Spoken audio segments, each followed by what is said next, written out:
መድኃኔዓለም ኢየሱስ ክርስቶስ እንዳስተማረን ሰይጣን ይፈትናል። ወገኖቼ ሰይጣን ይፈትናል።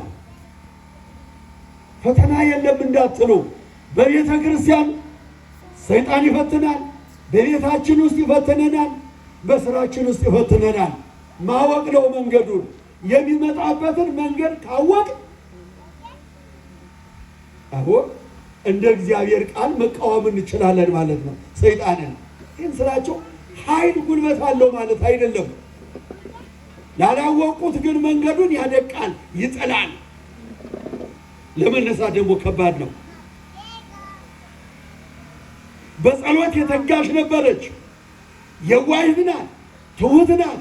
በድንግልና በቅድስና ያለችው እግዚአብሔርን ታገለግላለች። መነኮሳትን ታገለግላለች። እግራቸውን ታጥባለች፣ ልብሳቸውን ታጥባለች፣ ምግባቸውን ታዘጋጃለች። ከዛ በተረፈ ደግሞ ትጾማለች፣ ትሰግዳለች፣ እግዚአብሔርን ታገለግላለች። ሕይወቷ እንደዚህ ነበር። ቁጭ ብላ ስለ ዓለም የምታወራበት ጊዜ አልነበራትም። ሐሳቡም የላት ከውስጡ። የማን የቅድስት አርሴማ። ለዚህ ነው የምናከብራት እኮ ዛሬ ወገኖቼ። ዛሬ ቁጭ አላችሁ ሁላችሁም ቅድስት አርሴማ ተባርካችሁ። እስኪ ባርኪን በሏት። እስኪ በሉ ባርኪን ቅድስት አርሴማ በሏት። እስኪ እጃችሁን አውጣችሁ ቅድስት አርሴማ በሉ። ባርኪን ያንቺ ረድኤት በሁላችን ላይ ይደር። በሃይማኖታችን እንድንጸና እርጅን። ጸሎትሽ በረከትሽ በሁላችን ላይ ይደር። አመስግኑት እስቲ እግዚአብሔርን። ይሆንላችኋል፣ ተመኝታችኋልና ይሆንላችኋል። አመስግኑት መድኃኔዓለም።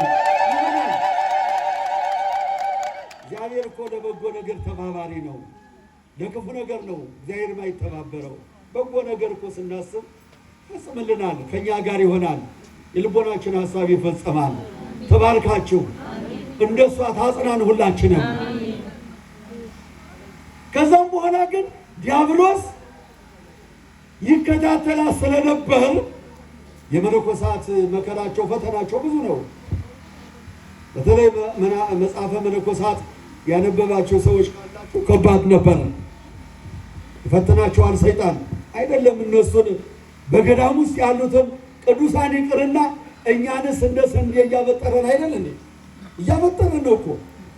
እውነት ነው ብላችሁ ባልና ሚስት እንዳይፋቀሩ እያደረገ፣ ወንድምና ወንድም እንዲጣሉ እያደረገ ዓለምን እያበጠረ ያለው ማን ነው?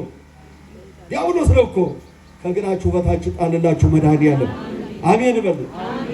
በኃይለ መስቀሉ ቀጥቅጦ ከእግራችን በታች ይጣልልን። መድኃኒታችን ኢየሱስ ክርስቶስ ሲያስተምር ወደ ፈተና እንዳትገቡ ጸልዩን ያለ።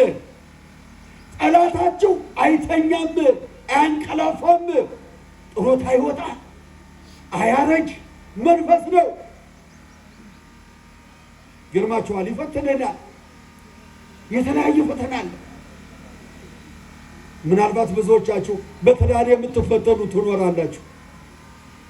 በኑሮ የምንፈተን እንኖራለን። በስራ የምንፈተን እንኖራለን። በብዙ መንገድ ሰዎች እንፈተናለን። ነገር ግን መድኃኒታችን ኢየሱስ ክርስቶስ እንዲህ አለ።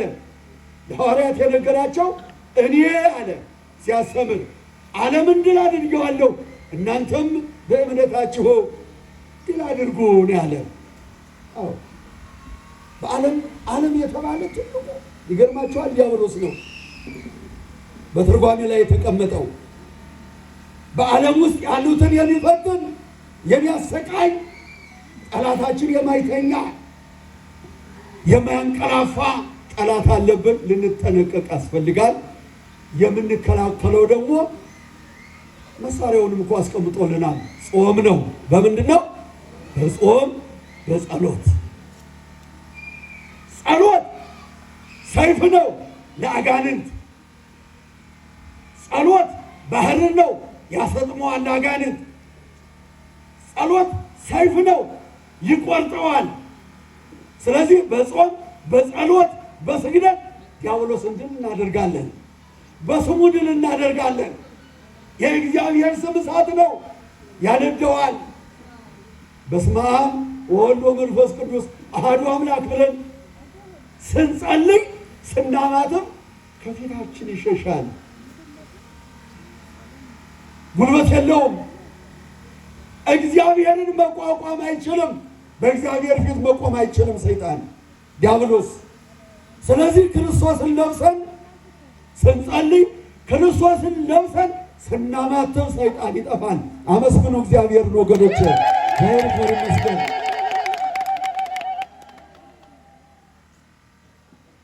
ተክለ ሃይማኖት ይላል ገድላቸው ላይ ገብረ መንፈስ ቅዱስ ገና ለጸሎት በስመ አብ ብለው ሲቆሙ ሰባቱ ሰማያት ይከፈቱ ነበር ይላል። እንደው እግዚአብሔር እንዴት የባረካቸው አባቶች ናቸው። ሰማያት ይከፈት ነበር ይላል። እኛ እኮ አሁን የተቸገርነው በስመ አብ ብለን ስንቆም የኑሮው ነገር ነው የሚታየ። እውነት ነው፣ የልጆቻችን ነገር ነው በፊታችን የሚመጣ። በተለይ ስንጸልይማ የማይመጣ ጉድ እኮ የለም። አይደለም ወገኖች? አይደለም? ብዙ ነገር ይመጣል። ጀምረን ስንጨርሰው ያን እንባንናለን። ከባድ ነው። ባለም ውስጥ ነው ያለ ነው። አይፈረድም። ልቦናችን እግዚአብሔር መድኃኔዓለም ሰብሰብ ያድርግልን። እሺ ሌሎችም መምህራን ስላሉ እኔ አጠቃላይ